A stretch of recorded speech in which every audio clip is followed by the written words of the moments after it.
Now these are pictures of the red arrows in their display.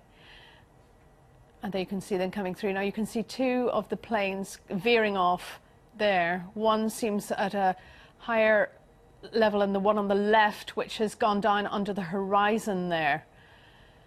So I think we can just play that again for you to show you. These are pictures taken by a viewer who was watching the red arrows doing some of their acrobatic displays. Now as the camera moves over, okay, you'll see two planes there. It's the left-hand one, which seems to be much lower of an elevation than his colleague there on the right.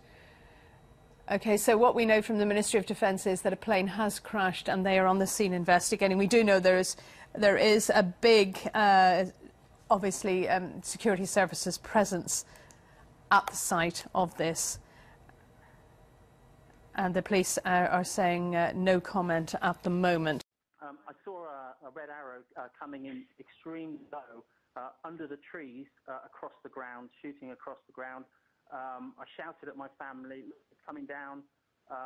Everybody turned, and as we all looked across the river, the plane impacted, hit the ground, exploded into pieces, bits of the fuselage flying into the air. It looked like it had hit on this side of the river.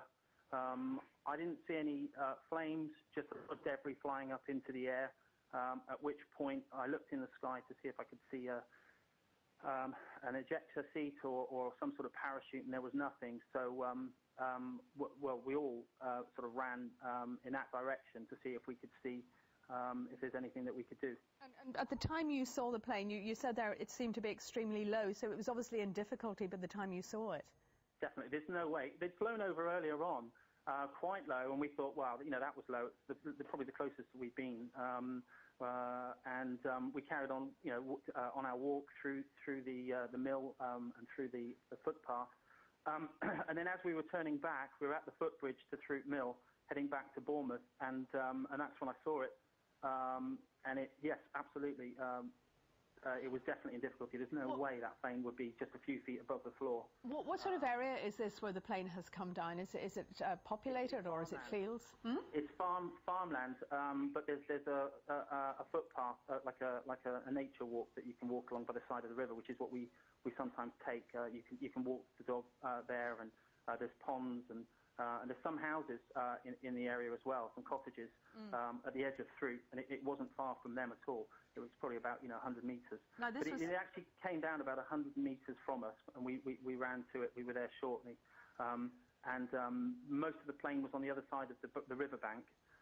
Although on our side there was loads of pieces of debris spreading back across the field about 100 metres.